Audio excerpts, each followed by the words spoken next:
The Earth is a planet dominated by humans. We cultivate, create, and explore all societal regions of our planet. Our climate, as of right now, is in perfect balance of temperature, terrain, and pressure for humans to exist. This is certain right now, but our climate on Earth is always changing and could eventually no longer support the necessities we need to exist on this planet if there was a drastic change of climate. First off, what is climate change? Merriam-Webster's dictionary defines climate change simply as changes in the Earth's weather patterns.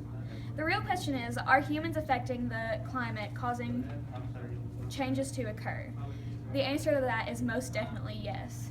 Humans have a large effect on the climate of the planet and have caused Earth to increase its temperatures at a much faster rate than it would naturally.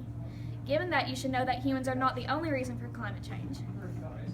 The Earth is a very active planet, and humans may have impact on it, but these things also happen naturally. First off, for you to really understand climate change and how it is possible for us to affect it, you must understand the greenhouse effect and learn about the most important gases that cause the climate to change. The Australian government says the greenhouse effect is a natural process that warms the Earth's surface.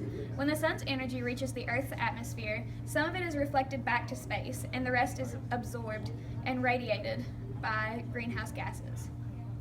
Basically, when the sun's heat reaches the surface of Earth, the greenhouse effect gases absorb all the heat and trap it here on Earth. This allows the Earth to stay warm during the night when the sun is not directly hitting one half of the Earth. NASA says that the most important greenhouse gases are water vapor, CO2, methane, nitrous oxide, and chlorofluorocarbons.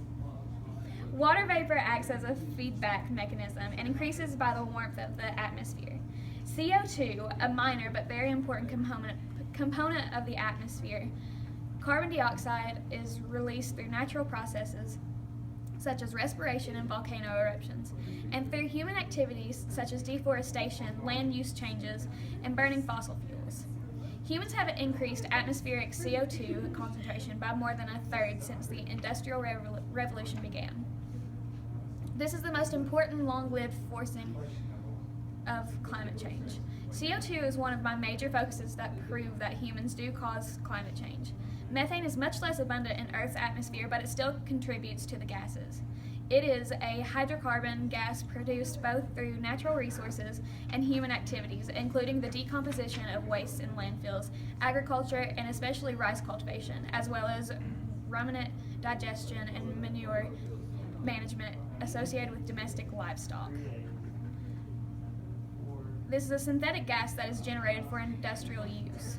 It also contributes to the destruction of the ozone. With all these gases in mind, you can understand that when these gases are emitted into the air, they cause more heat to be trapped in the greenhouse. Thus, the temperature raises, and climate change is what we call global warming.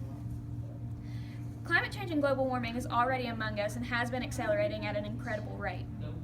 Amanda Lindhart, a member of the Overseas Development Institute, visited Burkina Faso, a country in West Africa, to document their only recently experiences of dealing with the rising of temperatures. For the people of, climate change is much more than a distant concept. Climate change is a matter that they are faced with every day. Their population solely relies on the production of seasonal crops to keep them afloat. Crops are primarily needed as food supply. However, farmers must ensure that they have produced enough crops to sell to afford the basic necessities of a happy, healthy life, such as an education for children and the financial ability to cover health needs. But producing sufficient crops on the edge of the Sahel Desert has proved to be anything but easily obtainable. The rains that are essential in the growth of these crops often arrive late, causing crops to fail. This constant uncertainty has forced farmers to adapt and develop new farming techniques to adapt to unpredictable weather patterns. As these conditions continue to grow worse, it will become nearly impossible for them to grow their crops.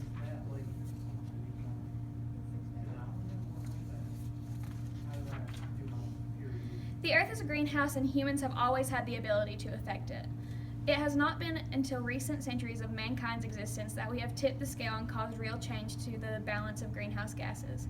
There is so much we do to affect the climate, and so much we can do to change it. There's a lifetime of change we can go through in order to change the future. If we change what we do in society and the ways we provide for ourselves, then we can change the outcome of our future. But it won't be easy. If we all became a little more conservative in our thinking like Al Gore, or more understanding of the seriousness of our problems like Rachel Carson, we can make a real change. If we change and become an earth that looks after themselves and transfer away from the things we do to contribute, then it is possible we can reverse the effects of climate change. I'm certain this should provide the evidence that we as humans affect climate change and that we are accelerating the speeds of its effects very rapidly.